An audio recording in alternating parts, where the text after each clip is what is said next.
Welcome to my YouTube channel Ramesh online. పెన్షనర్లకు భారీ ఊరటనిచ్చే good news. సంచలన నిర్ణయం తీసుకున్న నిర్మలమ్మ.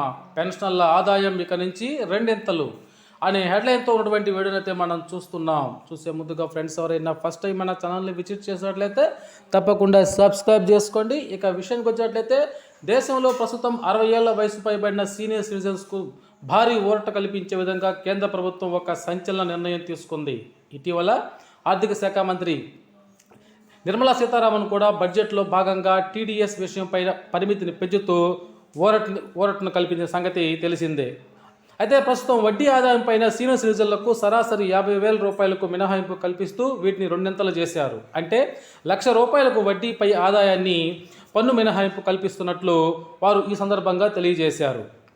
ఇక ఫిక్స్డ్ డిపాజిట్లు, ఇతర చిన్న మొత్తాల పొదుపులో సైతం పథకాలు పెట్టుబడులపై వచ్చే ఆదాయంపై వడ్డీ మినహాయింపు కూడా రెండింతలు చేసింది. ఇక నుంచి పాత పన్ను విధానంలో ₹1,00,000 వరకు మినహాయింపు ఉంటుంది.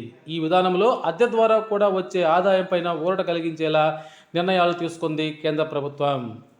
అయితే ప్రస్తుతం అద్దె ఆదాయం 2,40,000 వరకు టీడీఎస్ మినహాయింపు ఉండేలా కల్పించింది. దీన్ని ఇప్పుడు ఏకంగా 6 లక్షలకు సైతం పెంచినట్లు కేంద్ర ప్రభుత్వం బడ్జెట్లో ప్రకటించింది. ఇకపోతే సీనియర్ సిటిజన్ల కోసం కేంద్ర ప్రభుత్వం తీసుకున్న ఈ నిర్ణయంతో సీనియర్ సిటిజన్లకు మంచి ఊరటను కల్పించినట్లయింది. ఈసారి బడ్జెట్లో 60 సంవత్సరాల పైబడిన వారికి ఊరట కలిగించేలా ఉన్నట్లు కనిపిస్తోంది.